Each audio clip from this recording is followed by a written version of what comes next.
What is up, fellow gamers? This is Tails86 here, getting ready to show y'all a brand new title for the VC, known as Blaster.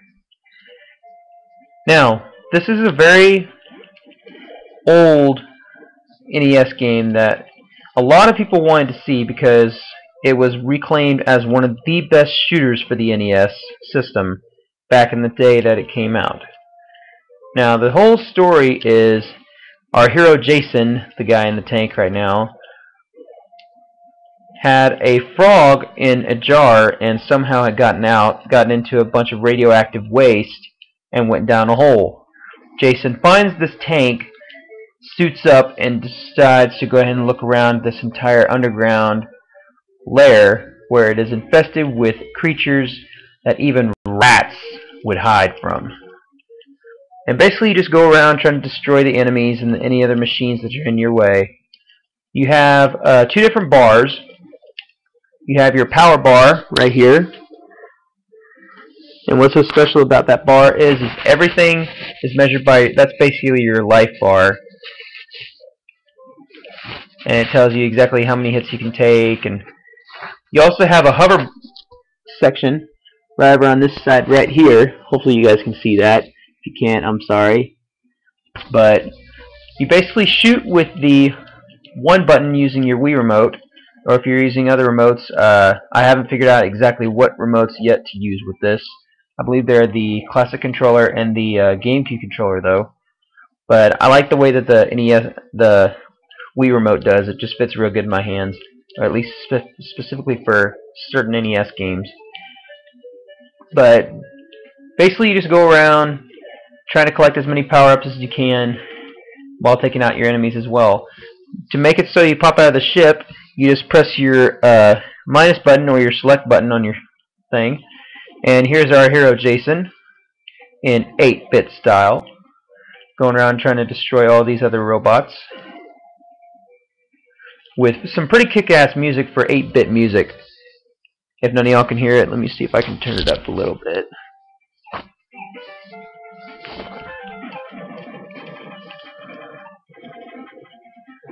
But basically, just like how in the tank version you have your own life bar and you have a gun bar on the bottom where you can get two different types of guns. You have your regular gun with the one button, and you have your gun with two buttons where you can destroy your enemies a little easier. But every time you're hit, your gun bar goes down, and you also will lose life if you lose all your power. Now also, if you start your start menu, you have three different weapons to choose from. You have a heat-seeking missile, you have your lightning attacks for your tank, and then you have your missiles, or your warhead missiles. Now after each boss fight, you're going to gain more and more power-ups. So you just have to go around just shooting. So if you're a big fan of shooter titles, this will be a really great one for you, especially if you like old school kick-ass NES games. And I have to tell y'all, this one, I was actually stunned by it because, number one, you have great music. It kind of reminds me a little bit of like a Mega Man game because it has some difficulty in it, but nothing like excruciatingly hard. But then again, of course, I'm nowhere near finishing the game, as I just bought it today, and I believe I finished the first boss fight, which was kind of easy, but I mean, I guess it just depends on your skill level too. But so far, we're going to try to see before the end of this video if I can get to the boss, and if I can't, then I'll just let you guys know exactly what my ranking is right now. Now, this is not a review, this is just a quick gameplay version of it. And actually, I'm doing, I guess, pretty good. Now, you don't have any swimming in here except for when you're out of the tank. And like I said, if any of y'all forgot how to get out of the tank, and this damn thing just all over me. But you can do jumping. You jump with your tank by pressing the 2 button, and it'll just slowly float down. You can get out of your tank by pressing the minus button. You can do some swimming. You can have Jason swim around a little bit. And just like firing your gun in the tank, you also do it that way too. Now you also have a hover ability, but you have to be able to get more energy for you to be able to use the hover ability. which I haven't seen many of yet. So,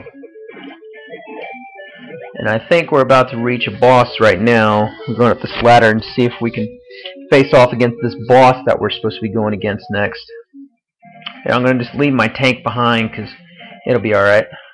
Now for you to enter into certain doors, just press on the down button. And make sure that if you're using Jason, make sure you're watching exactly how your meter's going, because your meter will go down very quickly when you're doing this.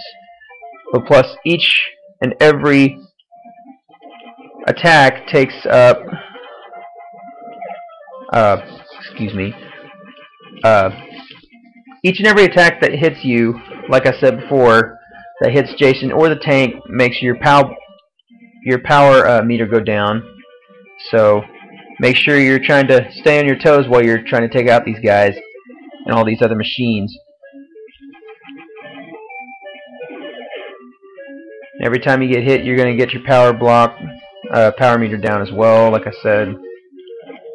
But it's just a lot of shooting, and it's a lot of fun, especially for an old style game. And it really and truly doesn't even look like an old style game. It kind of looks like a real retro 16-bit title, in my opinion. But alright, here we go. I think we're about to face off with the boss. Nope, not yet.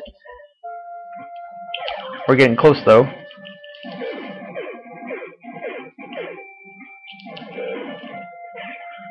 Yeah, we're about there. And I just died. Oh well. But anyway, guys, this is a really great title for only paying for 500 points. So if anyone is looking for a great title for their Wii to go ahead and play on for a good solid amount of hours, get this game. It is well worth the price. And obviously right now it's getting me, if I had to give it a rating right now, it would get a 8 out of 10, no problem. But anyway, guys, thank you very much for watching, and I hope you enjoyed it. Later.